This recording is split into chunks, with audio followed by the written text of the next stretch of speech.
You don't have any dark circles, babe.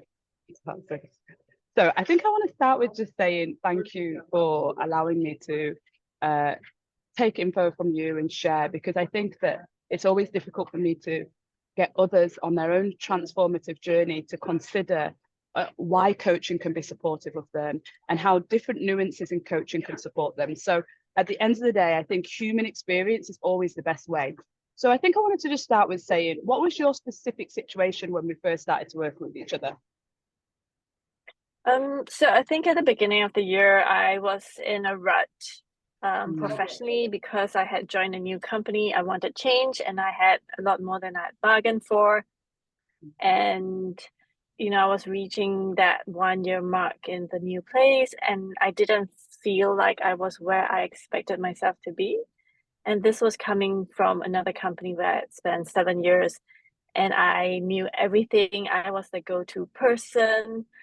So it's really hard just dealing with this change where I am starting from scratch, trying to understand the culture, the processes, getting to know the people, how to use the systems, getting the right data and the information. It was not easy. Yeah. And what led you to the decision? Sorry, go on. You said, and I think. Yeah, and I think I had set myself this expectation to be at a specific level at a specific time, which on hindsight, I don't think was reasonable, because there's no set timelines or anything. It's just something I imposed upon myself that nobody else expected of me. Yeah, like so many, right? It's formed on beliefs that you had. Yeah, exactly. So what would you say was it that led you to the decision for us to start working together? I have been following your journey, your own personal transformation journey, and I think it felt right to do more work with you, also to get an external perspective. Yes. I think the fact that we sort of know each other, but we're not that close, kind of gives it a different dimension as well, because my friends who are really close to me, I feel that they don't have necessarily an objective perspective when I talk to them. And when I talk to them, I would be phrasing things quite differently as well. So I kind of like that dynamic that we had. Yeah. I think so many people come to the realization that the people that are close to us, even though they're people that we might share things with, they also have a limitation that they can share the truth to you with, because there's always a borderline where they don't want to impact any relationship that you have with them. And so their priority is sometimes the relationship rather than what you actually need in that moment. So I get that. I get that. And so, then with my own transformation journey, that's kind of led me to create my energy reset recipe, my 4-pillar framework. And that framework is essentially what I use to make sure that we're covering all bases. Obviously, the first step of personalizing your nutrition, how you get energy to move through your body, purpose and relationships and all that human design stuff. And then, of course, the last one, which is throughout, but is the mind and your belief systems. So what happened to you when you went through this roadmap and explored those 4 pillars? I think we did it in a very natural way, starting from nutrition to sort of build up the energy, and then moving on into tackling the topics. So I kind of liked it because it was quite a broad range of topics, and I felt that I could bring up anything I had on my mind. And ultimately, I think it all ties in together. So absolutely. I really liked that kind of journey. When I look back, it's like we tackled sort of, I would say, the lower hanging fruits first. Yeah. And it's always lovely for me, because I think sometimes if you're working with someone and everything is very prescriptive or this kind of tick box, it doesn't really allow for the nuances of life and like what actually might just show up unexpectedly when we're working together. Because I know so many people think, oh no, I'll wait until this is out of the way or this is out of the way. But actually the truth is, you really want lots of normal things that come up in life to happen so that you can kind of learn how to maneuver when that's the inevitability of life, right? So I get what you mean. It's a fluidity to how we approach it. Yeah. Yeah. And one of the things I've learned also is that, life never turns out the way we plan for it to be. So Yeah. Yeah. better that we have a So plan that kind of adapts itself.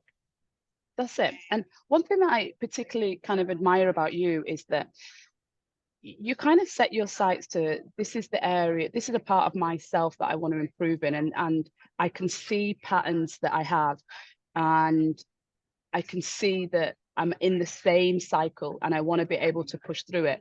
And one of those for you was around, with work, like you being really called to step into a new role, a new way of managing, new way of leading, but clearly also noticing that there were certain traits and behaviors that got you to where you are now, but are not going to get you to the next level. And I loved how much you really invested in pushing through those barriers and that mindset to actually become a different type of leader. Talk to me a little bit about that and what that was like for you. Yeah, looking back, I'm super proud of myself, but certainly it took quite a while. I think for quite a number of weeks, I felt like I was just turning around in circle. I was starting to question myself, Yeah, I yes. didn't think, I didn't think I was going to get anywhere. And then Yeah. out of the blue, it was like, hey, Yeah. I feel like I've just moved that one step, I was like, Yes. hey, that was that. Yes. So I think, it was about first identifying that I didn't want to continue the way I was continuing, Yes. wanting to make that change, and then reminding myself constantly Yeah. that I needed to move forward. And I think it was also the acceptance that it's tiny steps. Yeah. I tend to be very impatient by nature, so I want change immediately. Absolutely. Absolutely. And at some point, I had to tell myself, okay, baby steps. As long as I'm heading in the right general direction, I had to be happy with myself, which I think was kind of what explained that couple of months where I was just turning around and around. Yeah. Yeah. Beautiful. But what I So love is that you committed to the inner work. yeah, yeah. I have to say right now I've fallen a little back on my journey and Yeah. the Yeah. journaling and the rewiring exercises, but it did help me, especially when I was ruminating and just going around in circles, just to say, okay, I know this is it. I want to focus on this mantra instead, and just keeping my eye on the goal and the bigger picture, and not Yes. focusing on the problems at hand. I think that was important. Just that reframing.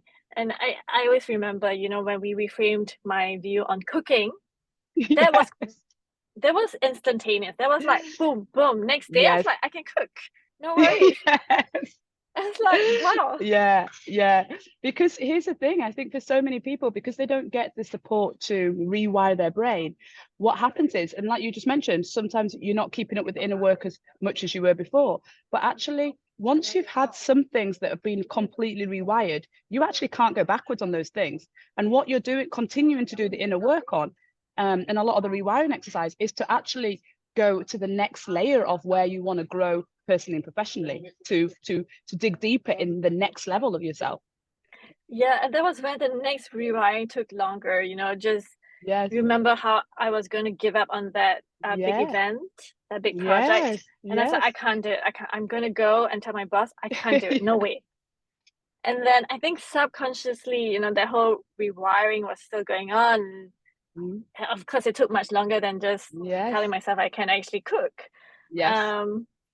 But it was like for 2 weeks, I know my boss was on summer vacation, and I was just thinking about how to tell him I can't do it. And then when he came back, it was just like, you know what? I can't say no. I just have to look at it from a different perspective. I have to do this. Oh, you know what I love about inner work is once you commit to it and you really understand it, there's a compound effect that happens where the accumulation of you being consistent and really focusing on not just taking information from your coach or from anyone, but really embodying the work and doing the work. There's an accumulation that happens where it all compounds and you're like, oh, this is a result of that. And I see that's what happened to you then. So what would you say to somebody that was at the beginning, or that is at the beginning of where you were on the journey? I think it's important to know what's important to yourself. I Yes. liked what we did initially, just sitting down, helping me identify kind of my core values and beliefs, because while I have been building on my self-awareness, I don't think I'm where I need to be. And that was kind of the foundation, I would say, just reminding myself of who I am and what's important to me.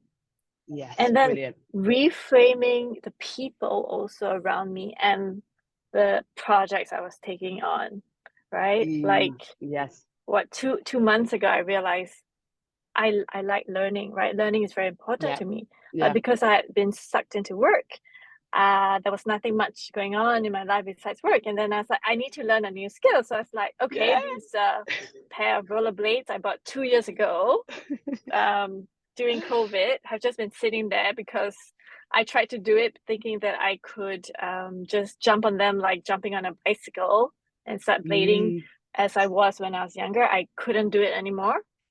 Yes. And so I decided to look for an instructor. So I am taking rollerblading classes now, and I love it because I'm learning something new, or I'm relearning a skill that I used to have, and it's reminding me that one of the goals that I have for myself, no matter how old I become, is to constantly be learning something, whether it's a language, a skill, anything. Yes. Yeah, and you're taking all your energy, and you know, sometimes people don't realize that this is actually creating more energy from you, because now you're using your creative energy, which just flows in the body differently and gives us also more energy. And that's why people feel energized when they're exercising, but they're dancing or something like that, than when they're, you know, on the streets, pounding the pavements and doing it that way, you know? So I love that. So what would you say to somebody that maybe is thinking about working with me, but doesn't really have maybe they're wondering whether they have the time or the finances to invest? I would say the time and the finances that you're investing. This is investment in yourself. And if you're not investing the time and money in yourself, you're putting it somewhere else. So it's about reminding ourselves that we need to put ourselves first. I remember thinking, it was quite a sum of money as well. And it was a fixed amount of time I had to set aside each week. But ultimately, it was time that I was setting aside to grow myself in the long term, because I wasn't happy with where I was and I didn't want to stay there. And now when I look back, I think it was worth it because I feel so much more open. Yes. And I feel like I'm ready to take on more things and newer things, and I feel rejuvenated.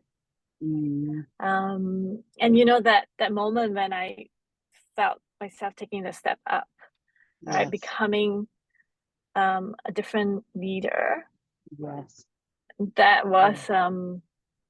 That was really something. There's just something about when you make this investment in yourself, because I also understand people that have that challenge, because I remember at the beginning of my journey not wanting to spend money on investing, and I've spent hundreds of thousands of my of money on my own journey. But it's because once I started that journey, I started going, oh my gosh, this just pays back. Like, you start realizing that you invest in yourself, but because it's you and you upgrade, then of course you bring back the investment in multiple ways. So of course you want to continue to invest. It's like investing in the stock market in a share that's just like giving you dividends like that. You're like, okay, this is paying out really well, let me keep on investing it. And I think it's so difficult for some people that have never experienced that before, because they just see it as an expenditure, and they don't realize, because they've never experienced it, that actually what you invest in yourself comes back to you in so many different ways that it's just crazy that you wouldn't do that. Like just 2 days ago, I happened to walk out of the office with my boss, and he was like, you know, I feel like you're a lot more energetic lately compared to a few months ago. And I was like, I mean, it's really great. And I think we need it for ourselves, right? We need to see a change within ourselves so that we understand the next time we hit another hurdle, obstacle, that actually we have an experience of transformation. We have an experience of, one time when I used to be like this and now I'm this. So it gives us an inner confidence, right? Oh, absolutely. I agree with that. And yeah, definitely, if we're not spending the money on ourselves, we'll be spending it on somewhere else or somebody else. And also time would be given to work, Yes. to friends. Yes. And you know what?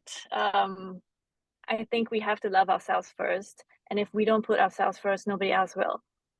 Exactly. The truth is there's just no guarantee of return on investment when we invest in somebody else. But when we invest in ourselves, we can guarantee that we can get huge return back on it. And now that I have more energy, I feel like I can also give back more to the people around me. I have more energy for them. So I'm trying to, I really like thinking that I'm not managing my time, but I'm managing my energy. Yeah.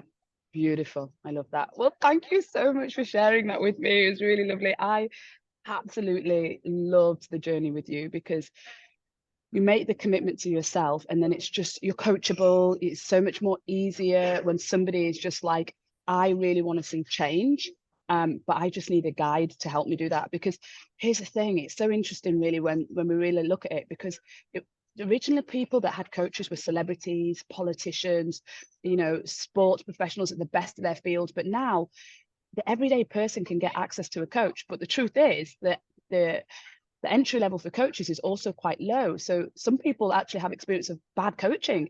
But when somebody is really coachable and someone has experience of taking someone on that journey, it's so beautiful to watch them like you have that transformation and see what they can become. Because I see where you are right now, and I'm excited about that, but I also see where you're going next, which is just even more exciting for me. So thank you so much for sharing. And if anybody's watching this and is thinking about, you know, now just making that investment in yourself, hopefully you've gathered enough insights to know what this journey could look like and feel like. And maybe you understand now that when you are investing in yourself, that this is something that pays off in so many different ways.